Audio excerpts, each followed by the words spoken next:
Right mga ka-tracker, meron po kaming palabasing unit dito. Ito po ay Isuzu forward close van. Sobrang haba po nito. 32 feet ang haba. Dinagdagan pa po namin yung kanyang chassis. So ayan, wide cabin po ito na forward. 6 HK1 ang makina. May windbreaker. Fully repaint, fully recon. 6 studs, 6 wheeler. Brand new gulong na po ito. Ang sukat ng gulong ay 8.25 16 yung kanyang rim. Ayan, may ano po ito, lock type rim. Tapos ito na yung kanyang itsura ng cab sa loob. Nakapulsari yung mga upuan, naka floor matting, naka brand new yung kanyang dashboard. Tapos 6-speed manual transmission, complete standard accessories. Ayan po, 8.5 pa rin yung kanyang gross weight, mahaba nga lang, 32 feet. Tapos yung kanyang aluminum close van fabricated dito sa amin na may side door po yan. Tapos brand new na battery. Ayan o, brand new battery. Nandito yung kanyang side door. Tapos yan, electrical lights and accessories kompleto po. Ayan, kompleto. Ayun yung chassis niya, sobrang haba. Dagdag molye na rin. Convert molye, dating airbag suspension to. Naka airbag suspension dati, ginawa naming molye.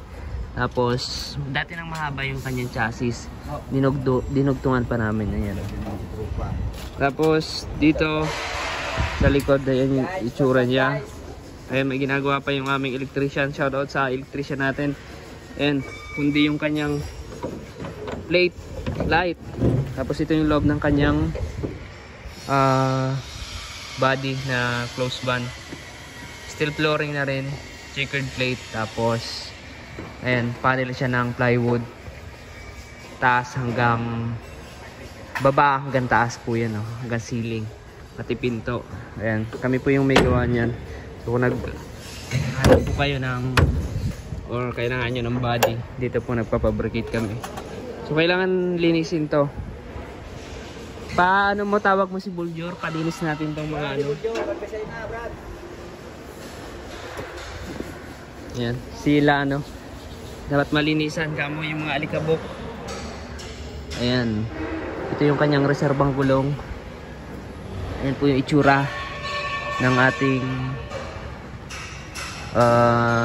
pagka-convert. So stainless yung kanyang fuel tank. Kabilaan po yung kanyang ito, toolbox. So 6 HK1 ang makina nito. Ayan na, change oil, tune up na rin yung kanyang makina. So ang odo nito ay nasa 300,000 plus may get. Pero hindi ko sure kung ito yung kanyang talagang original na kilometrahe na tinakbo. Walang aircon to, hindi na pinalagyan. So yan. So i-deliver to mamaya.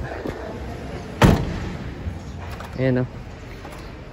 Stainless yung kanyang, ay chrome plated yung kanyang bumper, pati yung corner panel, door extension, pati yung mga bracket ng side mirror. So yun mga ka-tracker, kung naghanap po kayo ng surplus Japan fully recondition, as is condition, so mapa small unit man yan, big unit, meron po kami dito available.